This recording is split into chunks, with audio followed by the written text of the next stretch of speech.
Olá, benditos! Nos primeiros 9 capítulos de 2 Coríntios, Paulo tratou principalmente da reconciliação com a igreja de Corinto, da alegria pelo arrependimento dos irmãos e da oferta destinada aos cristãos necessitados de Jerusalém. A partir deste capítulo, porém, o tom da carta muda. Paulo passa a responder de forma mais direta aos ataques dos falsos mestres que ainda influenciavam parte da igreja e procuravam colocar em dúvida sua autoridade apostólica. Vamos então ao capítulo 10 da nossa série.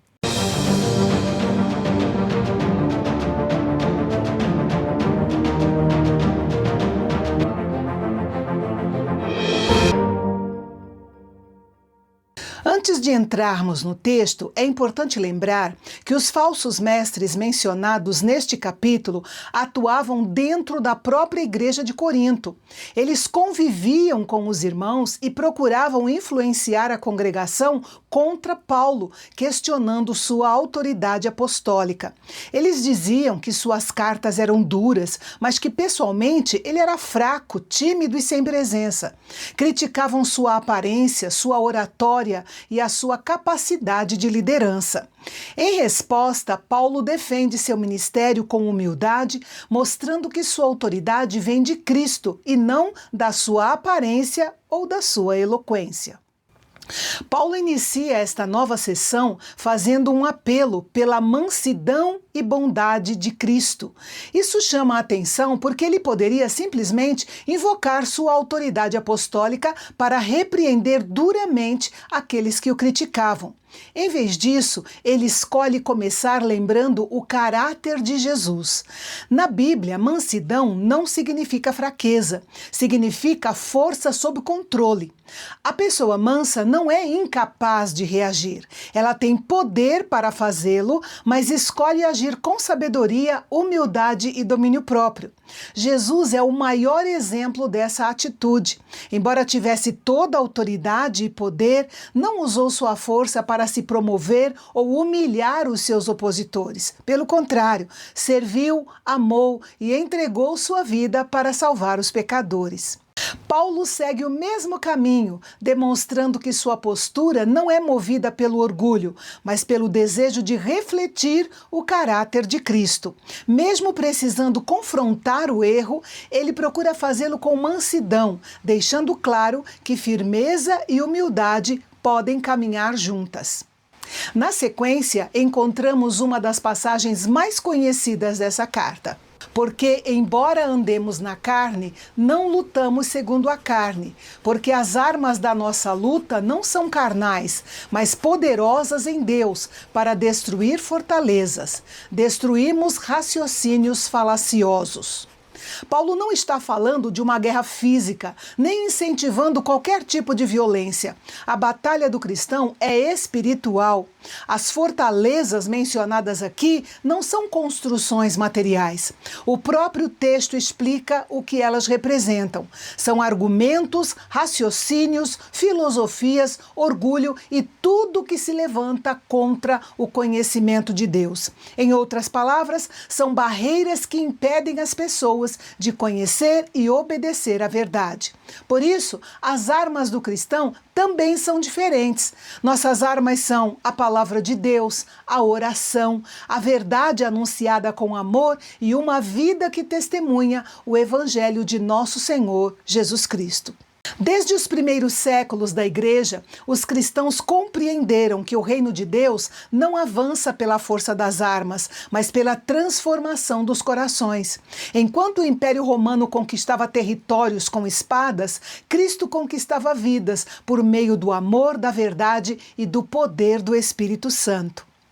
No versículo 5, Paulo acrescenta uma frase muito importante: levamos cativo todo pensamento à obediência de Cristo. Essa expressão nos lembra que a batalha espiritual também acontece na nossa mente.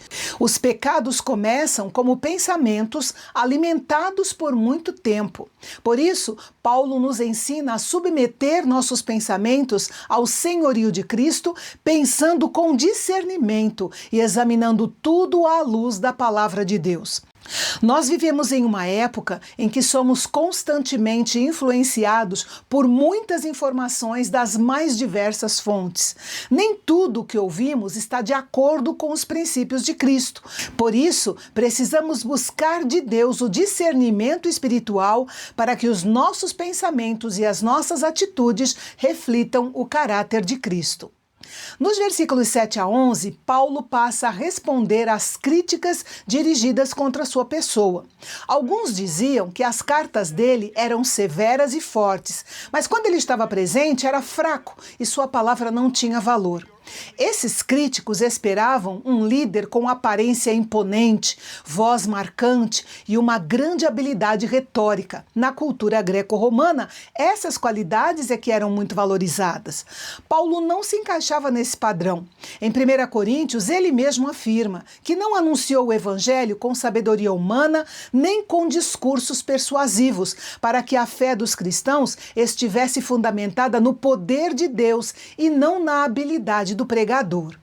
Paulo deixa claro também que suas cartas e sua conduta pessoal eram coerentes. Se fosse necessário disciplinar os que persistiam na rebeldia, ele agiria com a mesma firmeza demonstrada em suas cartas. Esses versículos trazem uma grande lição para nós. Ainda hoje, existe a tentação de avaliar líderes apenas pela popularidade, pelo número de seguidores, pelo carisma ou pela capacidade de comunicação. Deus, porém, continua valorizando, acima de tudo, a fidelidade ao Evangelho e o caráter daqueles que o servem. Em seguida, Paulo critica a atitude dos seus opositores. Eles viviam recomendando a si mesmos e comparando-se uns com os outros para demonstrar superioridade. Sobre isso, Paulo faz uma observação muito sábia. Eles, medindo-se consigo mesmos e comparando-se consigo mesmos, revelam falta de entendimento. A comparação sempre produz problemas. Quando nos sentimos melhores do que os outros, nasce a soberba. Quando nos consideramos inferiores, surgem a inveja, o desânimo ou o sentimento de incapacidade. Deus nunca nos chamou para competir dentro da igreja. Cada cristão recebeu dons diferentes. Cada pessoa possui uma história diferente. Cada ministério tem um propósito diferente. Paulo também explica que conhecia os limites do seu ministério. Ele não queria se apropriar do trabalho realizado por outros servos de Deus, nem construir sua reputação sobre o esforço alheio. Seu desejo era ampliar o alcance do Evangelho, anunciando Cristo em regiões onde ele ainda não era conhecido. Isso revela uma característica marcante do apóstolo. Ele não buscava fama nem reconhecimento pessoal. Seu maior desejo era que mais pessoas conhecessem a Cristo. E a missão da igreja continua sendo a mesma.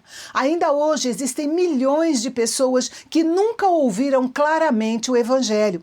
A igreja não existe apenas para cuidar dos que já fazem parte dela, mas também para levar a mensagem de Cristo àqueles que ainda estão longe dele. Nos últimos 2 versículos, Paulo apresenta uma das maiores lições sobre humildade. Ele cita uma frase dita pelo profeta Jeremias: "Aquele, porém, que se gloria, glorie-se no Senhor."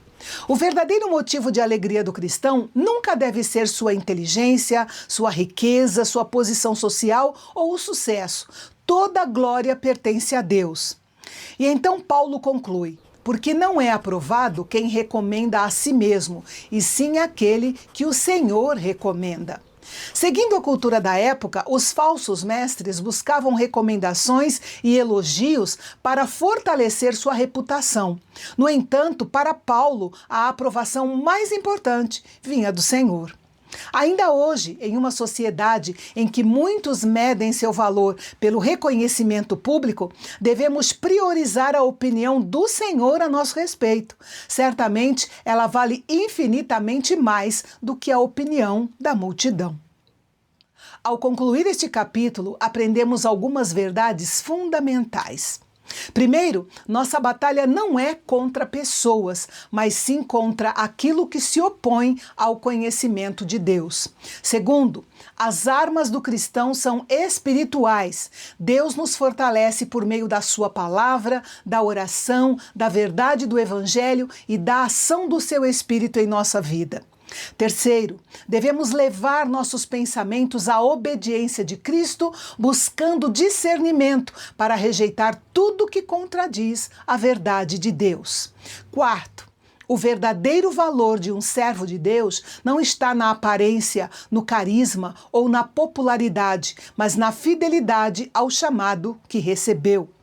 Quinto, não fomos chamados para competir uns com os outros, mas para crescer em semelhança com Cristo. E por último, toda glória pertence ao Senhor. Quando Deus realiza algo por meio de nós, o mérito nunca é nosso. Somos apenas instrumentos em suas mãos. E a mensagem de esperança de 2 Coríntios 10 é: as batalhas mais importantes da vida não são vencidas pela força humana, mas pelo poder de Deus. Quando entregamos nossa mente e o nosso coração a Cristo, Ele nos fortalece para vencer aquilo que parece impossível. E amanhã vamos para o capítulo 11, onde Paulo faz um dos alertas mais fortes do Novo Testamento contra os falsos mestres. E também vamos ver por que ele precisou defender seu ministério de uma forma tão incomum. Não perca, é amanhã aqui no Canal Bendito, o nosso canal de Fala Fácil. Até lá!